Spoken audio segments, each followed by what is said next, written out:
You're listening to the Golden Heart Wedding Photography Podcast. We're your hosts, Lindsay and Michelle. Our mission is to connect creatives, learn from one another, and grow together as a community. In today's episode, we chat with Ayeh and Mischa Durrant Photography from Something Forever. Their unique style and way of capturing people has caught the eye of countless blogs, gained traction, which led them to booking many destination weddings, and makes anyone who sees their work swoon. Let's get right into it. Hi guys, and welcome to our podcast. You're listening to the Golden Heart Podcast, and today we're interviewing the lovely Ayeh and Mischa. We're going to dive right in and get to know you guys a little bit better. And let's start with you, Ayeh. Why don't you tell us a little bit about yourself and where you're from, how you got started on this journey of photography? Hi, guys. Thank you so much for having us. This is so exciting. Basically, how I started was completely accidental in some ways. We were in Bali and we had this travel camera that we always were carrying around with us.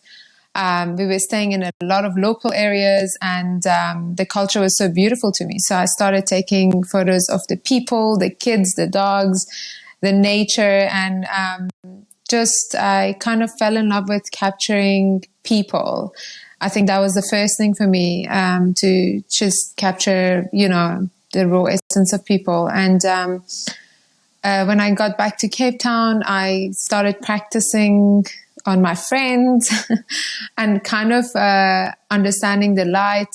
I remember my husband used to download a lot of YouTube videos for me, and then I would get home and he would test me on it. What is ISO? What is f-stop?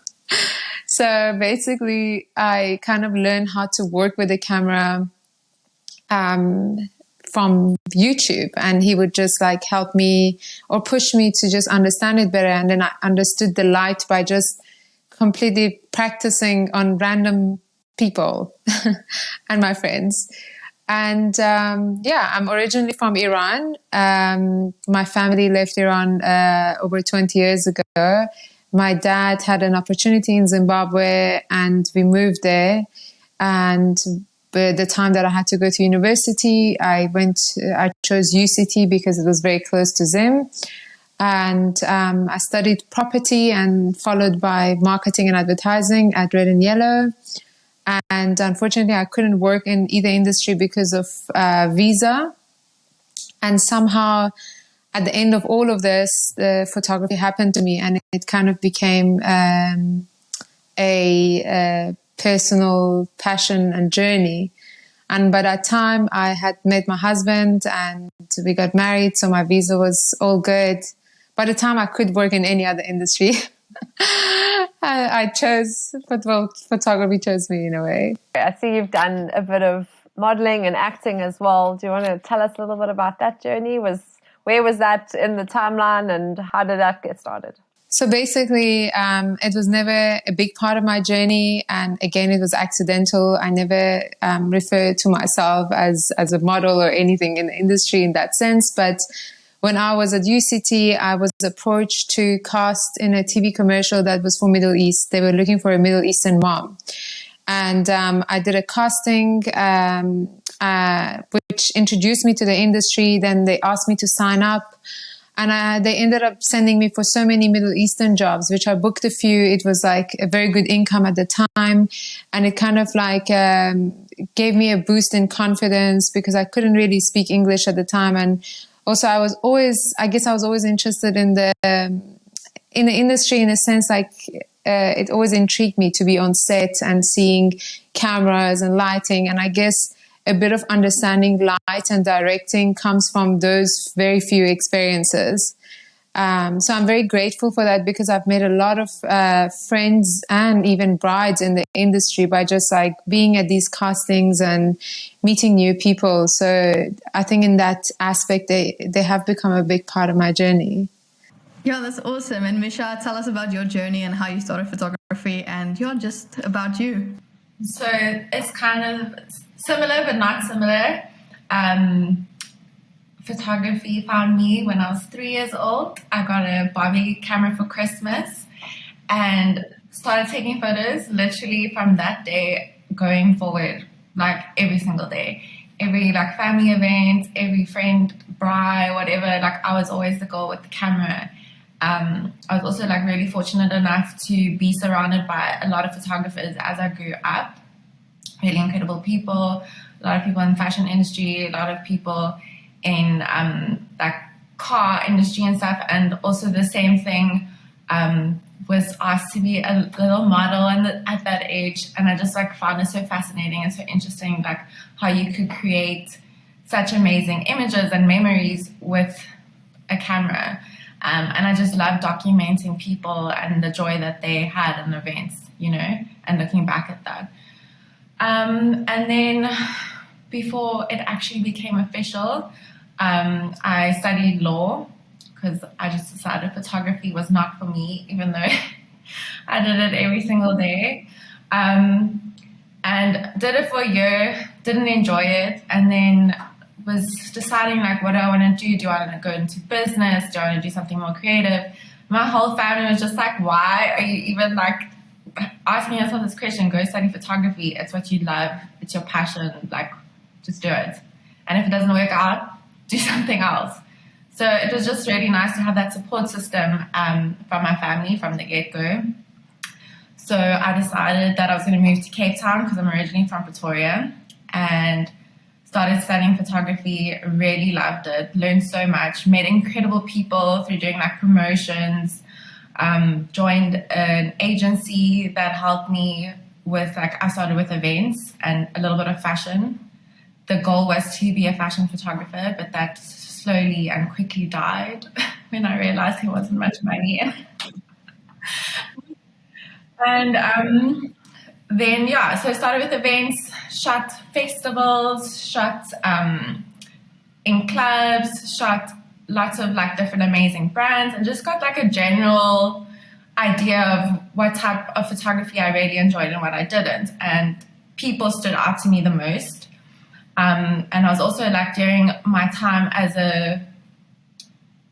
still doing promos when I was about 18, I decided to travel to India, or it was like part of a job, and I took my camera with me and I just went walking around Mumbai and New Delhi and just captured all these people, like had amazing conversations with them, started documenting them, asking permission because they're very sensitive about it.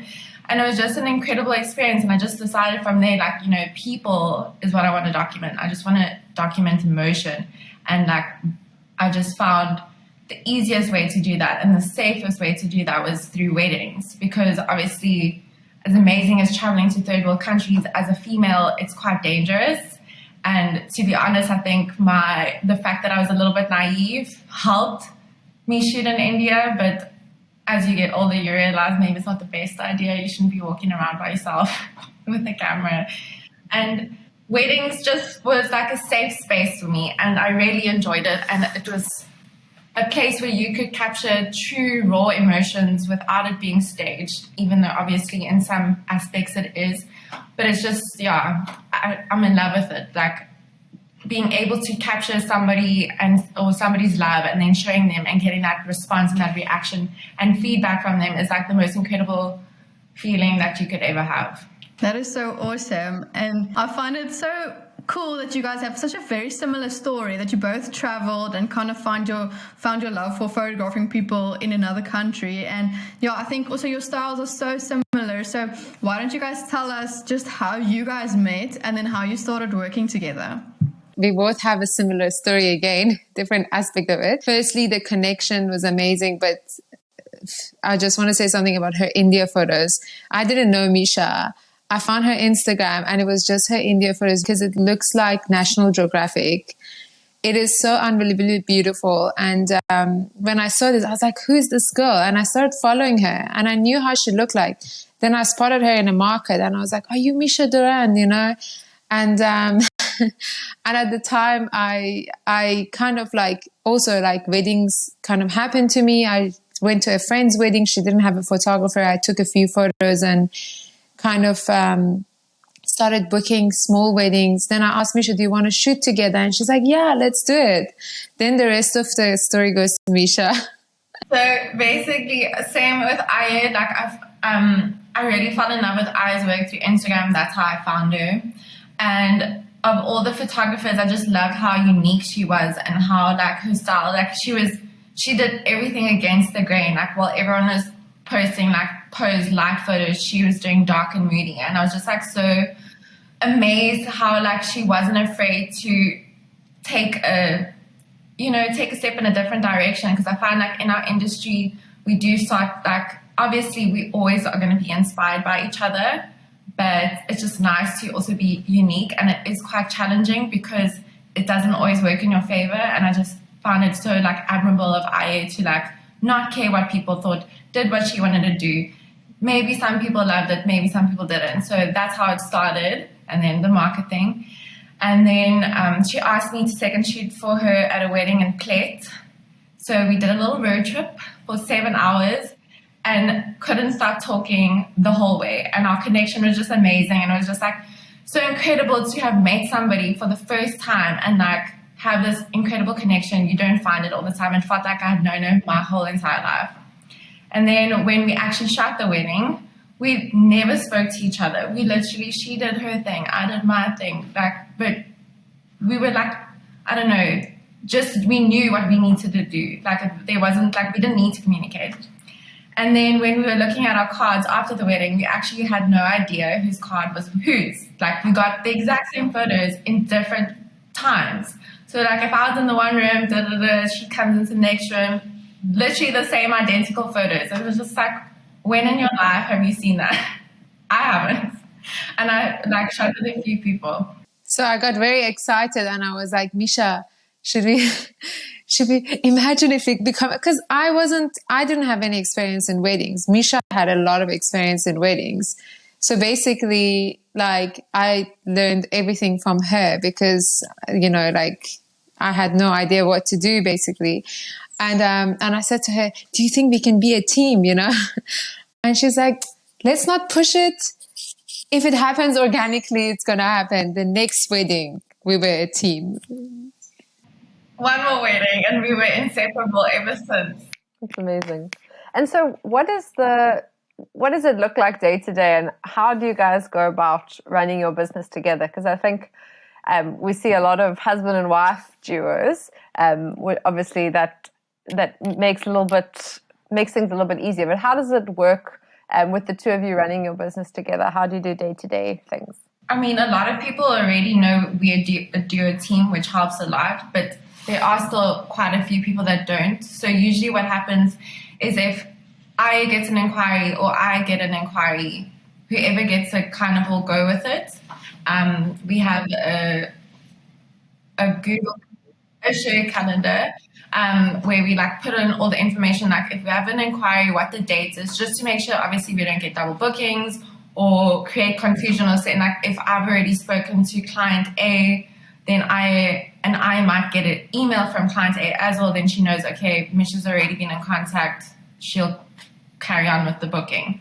And then as soon as there is an inquiry, we'll phone each other, speak about the inquiry, because one thing that's super important to us is connecting with our clients. So we'll try and like have a Zoom meeting or coffee, just to see like, is there chemistry between us? Because obviously when it comes to weddings, you spend the whole day with your clients, and if they're not comfortable with you, it's never going to work. So it's quite important to us. I think also just in constant communication, like literally about everything, who's phoning us or communicating, like, just to keep things in check, I guess. That's very cool. And I wanted to ask, just kind of like, do you guys still do weddings separately, or is it just both of you show up on the wedding day, or do you guys have separate weddings sometimes? We mainly stick together, but there has been few small occasions where the wedding was super small and very intimate. And obviously the client's budget was much smaller, where we accommodated them because of the hours or the number of guests. Like it wasn't necessary for both of us to be there. But as like we have an umbrella, which is Something Forever, which we are both co-owners and we build it together. So we want to stay under that umbrella together, and obviously run it in a way that even if we need to separate on certain occasions, it's still Ayeh and Mischa, co-founders of Something Forever, under the same umbrella. So we will always like continue the same theme and same editing style, even if we, do individual small jobs. Yeah, that's very cool. And how do you guys like manage the editing part of it? Like, who edits the weddings? Do you guys both edit it? So what we do is when we shoot the wedding, we each select our own card, which is important because you see it from a different perspective. Whether this at the end of the day, like we do have very, very similar vision. And we sit together, we put the photos together, obviously the amount that we want to give to the client according to the packages. And then obviously every wedding, every lighting is different. So we sit and we start the process of building the right presets for that specific wedding together. And once that's finalized, one of us, we each take turn to sit down and edit everything in a sound way, because it's difficult if two people edit it. It takes a lot of tweaking, and we found that in the beginning we were obviously like each taking part, but it's much easier once everything is finalized in different areas and we're both happy with it. One of us will edit the full collection and the next person will take the next wedding. And then usually when before we like send over the collection, then what happens is one of us will export it onto Pixieset and share the link. And if someone else thinks, like maybe it's too saturated, or one of the photos are blown out a bit or needs some tweaking, then we'll just like take it off, retweak it, upload it, and it will only be sent to the client once it's got both of our stamp of approval. Yeah, that's very cool. And then one other question that I had for you guys about working together is on the wedding day, and I think, Mischa, you kind of touched on this, but you guys are both the first shooter. One of you isn't the second shooter. Explain to us, on a wedding day, how do you guys handle just directing the couples in terms of who does what? So I think that's what makes our collection so strong, is the fact that we both know what our strengths and weaknesses are. With regards to directing couples during couple shoots, we usually take turns. So like in the beginning, we'll give them some like ideas of what we'd like from them, and then basically let it happen organically, unless we see like maybe they're a little bit awkward and need a little bit more direction. And we just kind of like go with the flow, see what's necessary. I don't think it's like one takes more lead than the other. It's just we both chip in when we feel that it's we need to. I think it's because also we've always arrived together, and in the past 3 years we've built these clientele together. In a way or other, people also know that we are like a team, and when we arrive, like we are always greeted together, in a similar way, and they're all friends of friends. That's, I think, our point of contact has always been referrals more than anything. So it's nice to go to a wedding and know everyone, basically. It's been mostly like that, yeah. And I love what you said. I think you guys balance each other out so well.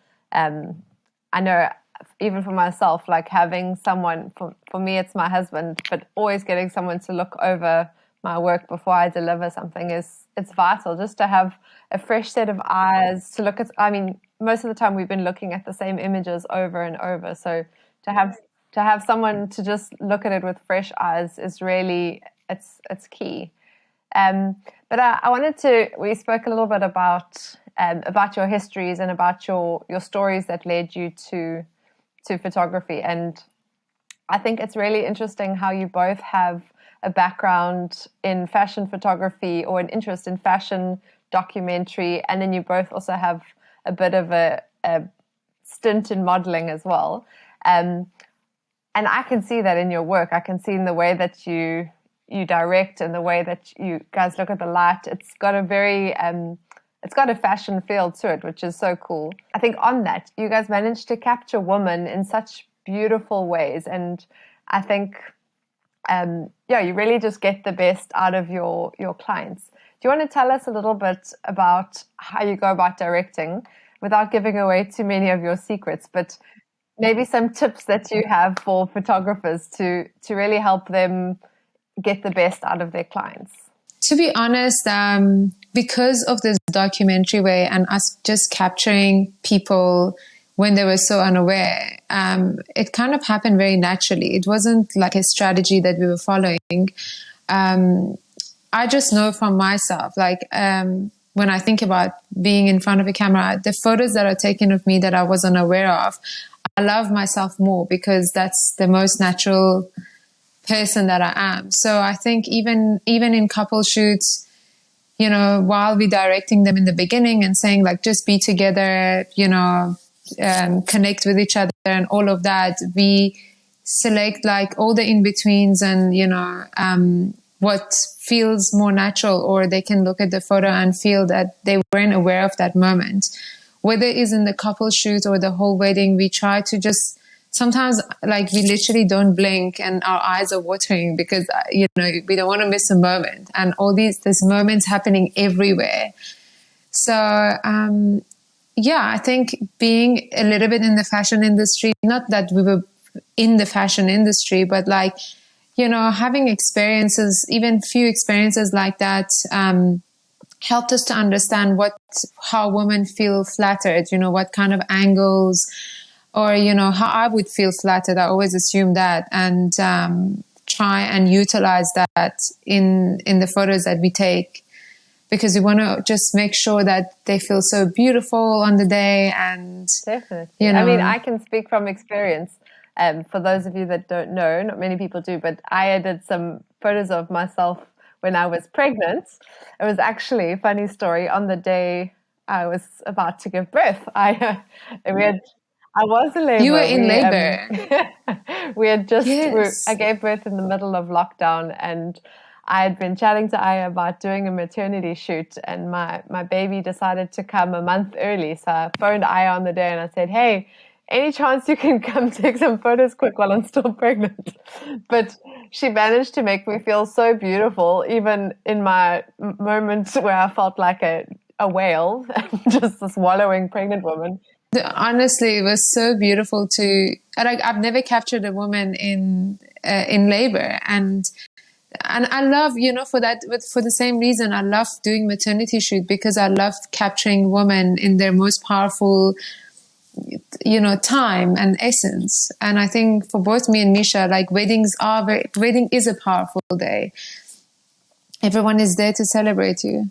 Yeah, and I think that's reflected in your imagery. I was trying to find the right words, but it's like these pictures of these women aren't just beautiful; they're empowering, and I think that's amazing, and it's such a tell of your backgrounds. Like hearing your story just makes so much sense. Why the photos look like they do. It's incredible. You guys are you're nailing it. Wow, I think anyone who looks at your photos will feel all that emotion that you guys put out there, and I definitely think it is so attractive, and I can see why so many people want you guys to shoot their weddings, because they also want to feel the way the photos look. So I think that's awesome about you guys. And no, it's just a pleasure, and it's the truth.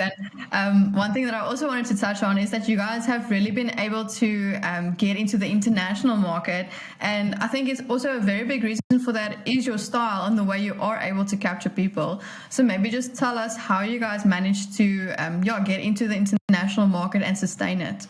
So we were very, very lucky. We had a bride, her dress was an international designer named Berta, and I feel like all the photographers know Berta very, very well and know that it's like one of the dreamiest dresses to shoot. And it was just an incredible wedding setup. We had the most beautiful bride and a beautiful groom, and we were just like super lucky to be able to have that wedding go viral. We had a lot of international blogs reposted. We actually had Berta reposted, and like through that, we got into the international market. So it was definitely a lucky break in the industry. They always say you have that moment, and I think that was definitely one for us. And through that, we got quite a lot of inquiries. And then we're fortunate enough to be able to travel to Europe and shoot some really amazing weddings.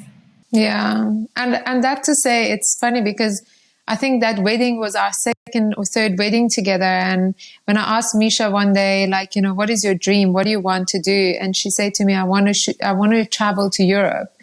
And I mean, this is like such a far-fetched dream, and you start together. And I mean, I was a complete beginner in a sense of like getting into the wedding industry. And literally within a week, we had so many inquiries, and we took it as a leap of faith in the sense of adventure. It was never, it was just purely adventure. So we were very lucky, yeah.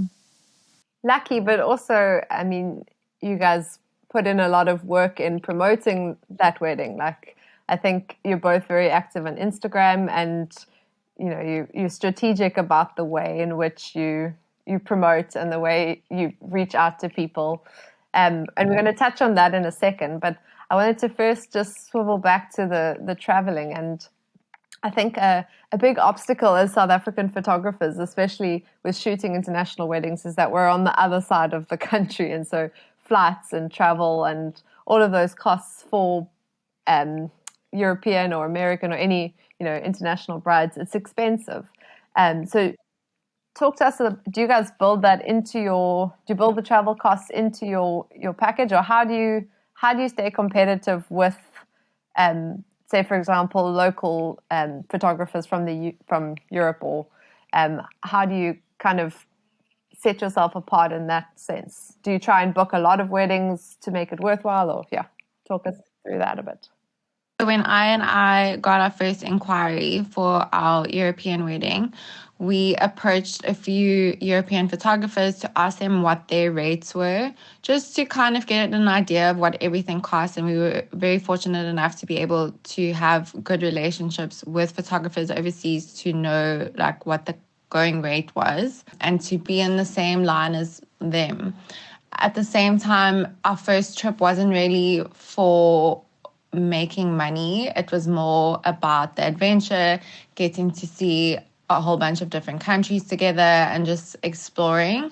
In saying that, we were very fortunate enough and so lucky to have booked quite a few in a very short space of time. So we would be like in one country for a week and then fly to the next country and be in that country for another week. So it was quite cool that we were able to plan our whole itinerary based on that, which obviously made it more cost effective.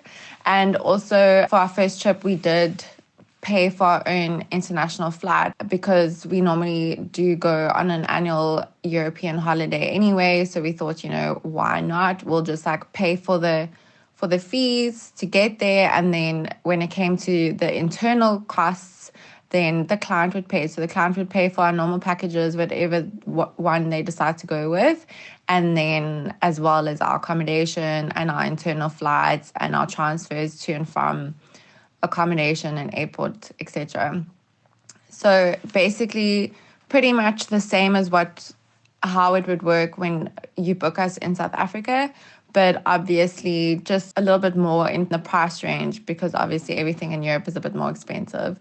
And that's also to try and be on par with what all the other European photographers are charging or were charging at that time. So basically, it's like when we do Joburg weddings, like you get there the day before, your accommodation is covered for the day before and the day of the wedding. I suppose it makes sense if you've got a couple of weddings booked.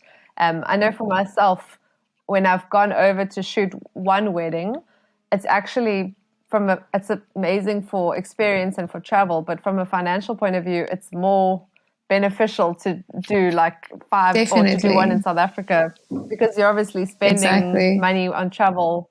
But I guess that comes down to season of life and to experience. I think for me and Mischa, because we wanted to do this as an adventure, like we really didn't utilize on like looking at the finances so much in the first year, and we did incur a lot of costs that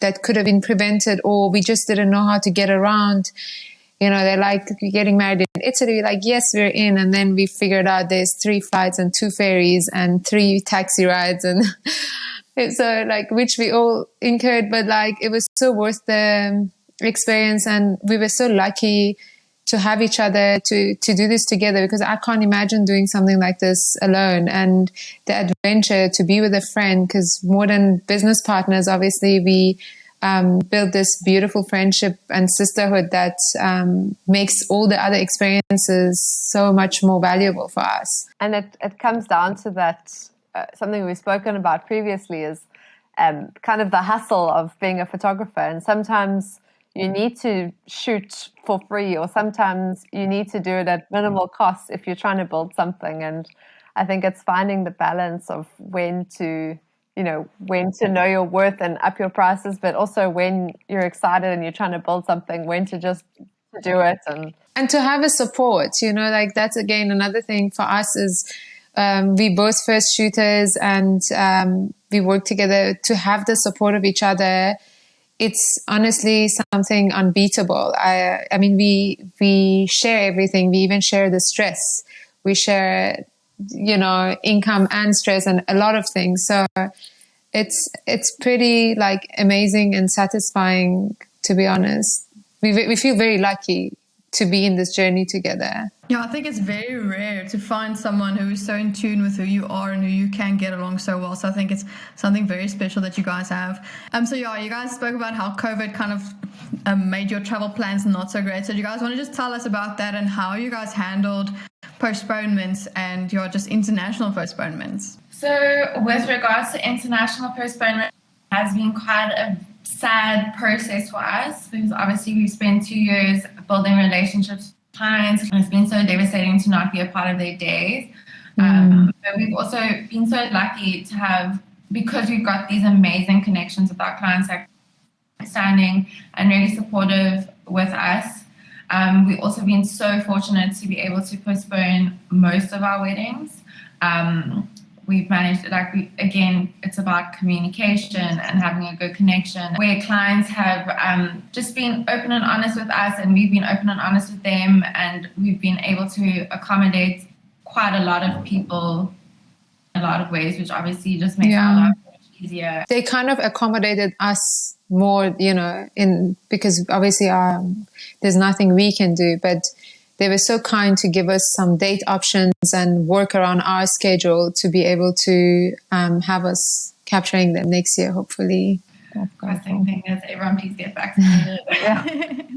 So you guys spoke earlier about how you'd meet up with clients and see if it's a good fit. Have you ever walked away from a meeting saying, that's maybe not a good fit for us? Also, I read on your bio that you ask for complete creative freedom. I think that's every photographer's dream, right? How has your guys' process been with that? Have you ever had an opposition to that? Or I think the honesty part is the main part. When you meet with them, it's also for them to know if they are in sync with us and how we work. And maybe we are a little bit less traditional than other wedding photographers. So we are very transparent with how we shoot, what we don't shoot, because obviously clients don't have all the ideas and they think wedding photography is wedding photography. So the reason for that meeting is to be completely transparent and give them a chance to also choose us with all their hearts and make sure that they can give us the trust to create magic. Yeah, I think that's really, really good. And I also wanted to ask you guys about your clients specifically. Like, if you do an international wedding, are most of those clients from the country that they're getting married in, or is it more of like a destination wedding where everyone coming to the wedding is traveling for the wedding? I think it's definitely a mix. We do have a lot of destination weddings, so a lot of our clients are from America, Canada, and the UK, and then they usually get married in like Greece or Italy. I think in Europe, because it's like basically cheaper than other places. Most of our clients were UK, Australian, so it's easier for them to travel to these kind of places. Do you find that with your weddings in South Africa as well? Are most of your clients internationals, or do you have quite a bit of a local following as well? Yeah, I think because it's mostly word of mouth. So we've had a few international bookings. Well, they are South African, live internationally. Oh, that's very interesting. And I've also noticed that you guys don't have a website, or I think the last time that I checked, you guys didn't. So why don't you guys walk us through like just how you use Instagram as your main platform? Because I think that is such a rare thing. And I were discussing, like, that's what you do. You have a website. And then we're just like, to be honest, why spend all the money? I didn't get a lot of inquiries from having a website. I didn't see the value in it. I just saw, like, if I was gonna spend money, I'd rather maybe spend it on advertising on Instagram. And so we just decided, we didn't really need it. It wasn't necessary. Obviously, our clients don't always get to see full collections because it's the highlight of a wedding day. So usually if they do want to see a collection, then we'll send them a Pixie Set link of a full collection just to give them an idea of how we shoot from beginning to end. We felt that Instagram at the time, and still, is one of the biggest like social platforms, and also it's very visually driven. I mean, photography is visually driven. The work that we do at the moment, not, because Instagram is moving towards videography and blocking our viewers. But yeah, at the time it felt like, it was more of a personal touch with the person that gets in touch with us, because there was like a bits and pieces of ourselves on our Instagram. We could see who they are and what they stand for, and kind of like gauge a bit more of a client than just the email or a website. I think like maybe one thing that I would want to ask is just more about how you use Instagram to advertise. Like, what are your steps? Like, let's say you've now shot a wedding. What would you do, and how would you choose the posts that you're going to make, and just kind of how to reach people on Instagram? I actually never thought about it, to be honest. Like I said, me and Mischa, even with our like shooting approach, it's everything just happens organically for us. That's why we feel quite blessed with our clients. We've had such great clients, beautiful weddings. Like, even the process of like us posting, it's sometimes we don't post for a whole week and we're like, oh my God, we have to post something. And the only thing I think about is that when you post, it has to kind of trigger some sort of emotion towards a viewer. So we started posting a little bit more in like story format, so people can feel the wedding a little bit more. And in that sense, it's been always like that. But I personally haven't had any strategy towards it, but I do remember us like getting more connections before because of the algorithms of Instagram. Now, even though we have a lot more followers, the traction the photos are getting is not necessarily as much as it should be. So that has also been a struggle for us. Yeah, and I think because obviously it's two of us, maybe the reach is a little bit more of the same wedding, and also like our clients would post. That's why I honestly feel that 70% of our inquiries are word of mouth. It's always been someone that knew someone. I guess it's like that for all of us. So yeah, we just basically try be consistent, which is not what we are really doing. We should be posting more. But again, we haven't had a lot of weddings and a lot of new content. So hopefully this season. Awesome, guys. So that brings us to our next segment. For those of you that have listened to previous podcasts, you'll know we have a really cheesy dad tagline called Expandogram. And what that is we have a look at a photo from each person's Instagram, and we like to dive in and explore a bit of the behind the scenes, just hear a bit about the story behind that image. So Ayeh, do you want to kick us off with your photo and tell us a little bit behind the scenes? So basically, this was lovely client Gabriela. They actually were meant to get married in Cape Town, and unfortunately their wedding venue burned down, and after postponing 2-3 times, they decided we're just going to go to Mozambique, like very last minute decision, with like 18 of their best friends, and basically not any planning involved. So because obviously flights were a bit expensive, they only had 18 guests. I jumped on, and Clark was actually doing that wedding, and obviously because they walked the journey with them, they they were like, just, it would be nice to have them as part of the special day. So basically that photo is Clark pulling all the tables and chairs from the place they were staying at. They had no flowers. They basically had no decor or any budget for decor. That was basically candles and linens and bits and pieces of the trees on top of the table, which I decided to share on that photo because for me and Mischa, we love simplicity. Less is more for us. And even her dress, she did her hair and makeup herself. So it's like the perfect image to maybe promote simplicity for brides and not to put so much stress on themselves in that sense. And if you go simple, it's timeless. So that's the behind the scene for Gabby to see her decor for the first time. She had no idea that they took these chairs and tables and put it there. And she was wearing a Bo and Luca dress, which is a very simple dress, but very beautiful on her. I think she was barefoot, and it was a beautiful sunset, and that was the scene. Okay, and Mischa, do you want to chat to us about your image? And it's beautiful as well. Talk to us about the behind the scenes. So the reason I actually chose that image was because this image was a very hilarious moment. Yeah. It was just like typical Ayeh and I shoot everything documentary. Sometimes don't read the timeline. Sometimes things happen and we're like, what the frick is going on?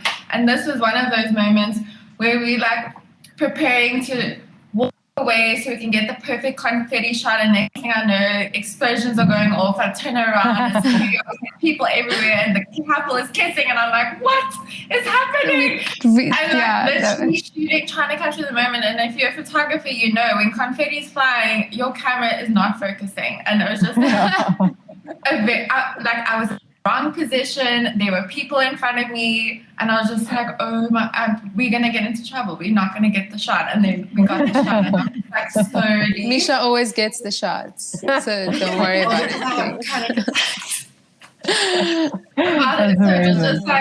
It was just more like a very funny, unplanned confetti moment. We both really didn't know. A lot of people don't realize the amazing shots that we do get are a lot of the time accidental. It's all about paying attention, having your eyes on everyone and everything, and like just not missing the moments. Wow. But you say accidental, but there's obviously so much that goes into being ready for accidents, and for you to like knowing your camera back to front, knowing what light works well. And I think that is where I'm really, for me personally, like where I'm really blessed. Like I've been in the photography industry for 10 years. So like back to front, it takes me seconds to change my settings. It takes her seconds. I'll change my settings about 20 times. And I was like, how do you do that? I think that's why it's so important for photographers, just constantly shoot, practice shooting, shoot your friends, shoot your family. Yeah, and I think because we, like I said, we're untraditional about like the key moments, we literally don't blink sometimes because we're in love with people's real moments, whether it's the bride and groom or even the guest, if a granny is having a moment, or it fills our heart. Yeah, because the wedding day is also about everyone. It's like, as much as it is about the bride and the groom, and obviously they want to see beautiful photos of themselves, at the end of the day, they've invited their whole family, all their closest friends. They don't want to be the center of attention the whole time. They want those special moments with granny and mom. Important to have an all-round view of the day. Totally. So out of interest, how long roughly do you guys spend on couple shoots on a wedding day? Or is it kind of different for each wedding? I would say that it's different for each wedding, but we try not to take long. We try not spend more than 20 to 30 minutes, just because we find that that's all you need. And again, like it's so important for us to have the couple with their guests, because for us those are the important moments. The couple shoot amazing. We love it so much and we have a lot of fun doing it. But I mean, also it's very important for us to not take the couple very far from where everyone else is. So there's normally 2-3 minutes of walk maximum to a location where we can shoot. And the rest of the photos will be them amongst their guests, because to be honest, that's the only time people can spend with their guests is during canopy. Yeah, that's so important. I've actually started when clients don't have wedding planners and they're doing their own timeline. I specifically schedule in like 20 to 30 minutes for them to have a drink and have a cocktail, because it's like otherwise you feel like you're just bombarded by photos and it makes them a bit sour towards having photos done, you know. Because they just go from station to station, you know, like ceremony, couples, your family shoot, and then they will sit at a table the evening for speech. So we also always advise our wedding planners if we can stretch that canopy time a little bit more so they can feel that their day was, you know, spent with their friends and family in the daytime as well. Michelle, do you want to talk us through your image for Expandogram? Yeah, let me go for it. So basically, these are really good friends of ours, and Mischa actually did a couple shoot with them, so it's pretty cool. Yeah, we met them last year and we just formed such a really awesome relationship with them. And they were supposed to get married in January, but then obviously because of COVID, they had to postpone it. And then they also just moved to Malta, so they had to get married legally. So they still got married legally in January, but then didn't have the whole celebration. And then I think basically like 2 weeks before like the actual now wedding, they didn't have a date. And yeah, they just messaged us and said, hey, we're going to go get married. Like, are you guys going to come? And yeah, because obviously we were now their photographers and videographers. And yeah, so like we were like, oh, obviously we're coming. We're going to go do the wedding. It was awesome. And then the venue was Emily Moon, and it's very close to a nature reserve, Robberg. It's beautiful. I mean, so beautiful. And then they just told us, no, can we like get dressed the next day again and then have their couple shoot there? Because we also, exactly like you guys said, now we don't want to take them too far on the actual wedding. So then we just drove to Robberg the next day and did their couple shoot there. And I mean, the light was so beautiful. The sun wasn't really shining. It was kind of more like blue hour the whole time, and it was just so incredibly beautiful. And then afterwards we went to the beach and they actually ran into the water with their wedding clothes and just kind of had a bunch of fun. So yeah, it was just really an awesome adventure. I really hope, I've seen it once or twice as well, and funny enough, my image is also to do with not on the day, but I'm loving this like next day photos, or I see it a lot with international wedding photographers, especially when they're in a destination, just to make the most out of my worry is always like, how do you persuade a bride to get hair and makeup done and everything twice? But I guess if they suggest it, that's amazing. We've only had one occasion where we did the couple shoot on the day, but the next day the bride did her hair and makeup herself. But it is a good idea. We always try, even if we suggest it, we always try and do like even 10 minutes on the day, because the magic of the day in their faces is like so bright and beautiful. So this wedding, I've never had a wedding where it's rained so much that I couldn't do a proper couple shoot. But this wedding, it was actually in December. It was a while ago. But it wasn't predicted rain, and it was at Patbush, so all outside, grass floor, or like grass, and no undercover, anything besides tents. And it was completely planned as a summer wedding, so they had summer food, and should have been a summery day. But I think on the day, the bride and groom were so stressed about having photos done in the rain. Her hair had gotten a bit wet, her dress was muddy, and when I suggested that we could do a photo shoot on a separate day if they wanted, she just burst out crying and she said, thank you so much, that would be so amazing. So this was actually taken a week after, or when they came back from honeymoon. The makeup artist was also incredible, and she had said that she would be more than happy to redo her hair and makeup for free. So we did this again, and yeah, we had a great time. just in Cape Town, somewhere local. But we managed to get like 5 minutes on the day as well. Like the rain cleared up, or it was a light drizzle for like 5 minutes only. And so we did some photos then as well, and it was awesome. The reason I wanted to share this was my suggestion for doing it on another day was as much for me, but it was also for the couple. And I think it's being able to read your clients and how can I best serve them? How can I be a help in this difficult situation rather than pushing my own agenda or trying to get my own thing? Our last little segment that we also have recurring every single episode is we just ask you guys, what is one thing that you wish you knew when you started out photography? So, I don't know who wants to go first, but just kind of what you wish you knew. To be honest, I feel quite blessed that I didn't know much when I started. This is the honest opinion. And I was so blessed and lucky to find someone like Mischa who had all the experience and the knowledge and expertise to teach me, but as a partner, not as I wasn't her second shooter and she wasn't my second shooter. So we treated each other equally, and we kind of took from each other all the strengths that we could offer each other. So for me, as a new person in the industry with a fresh eye, I felt that I didn't fall into the routine of wedding photography or wanting to be a wedding photographer and following that traditional way. And somehow I managed to nurture my personal raw eye in the beginning and learn all the technical sides and all the other amazing inspirational side from Mischa. So I think for me that was a very lucky thing.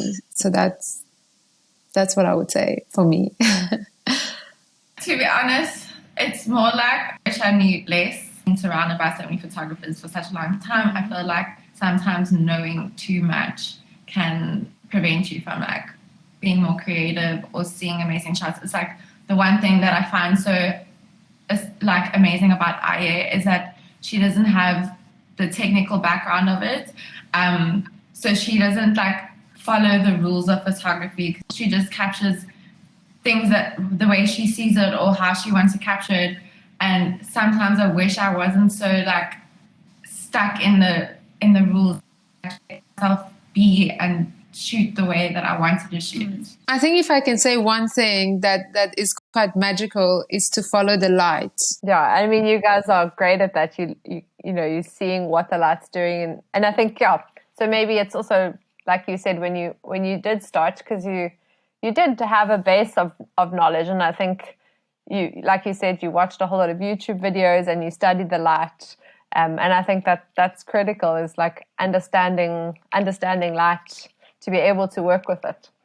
Yeah, I think I was very lucky when I was shooting my friends or objects in different lights. I just could understand the light a little bit more. And I think that's a big part of the magic of the day. I think it's so beautiful how when we ask you guys each about yourself, that you just told us about the other one. So Ayeh, you speaking about Mischa, and Mischa, you speaking about Ayeh. Yeah, I think it's just a testimony of your relationship together and what makes you such an incredible team. So, we just want to say thank you so much for coming onto our podcast. We loved learning from you guys and just seeing your view on everything. Thank you so much for being here. And I must say that you are both such inspirations, like Lindsay and Michelle. You both are incredibly talented photographers that we get so inspired by on daily basis. So it's such an honor to be in your podcast and share what we know. Thank you so much for listening to this week's episode of the Gold and Heart Wedding Photography Podcast. Don't forget to subscribe to stay up to date with all our future podcasts. You can find us on Spotify, YouTube, and Instagram as the Gold and Heart Podcast. Thanks for joining. Bye.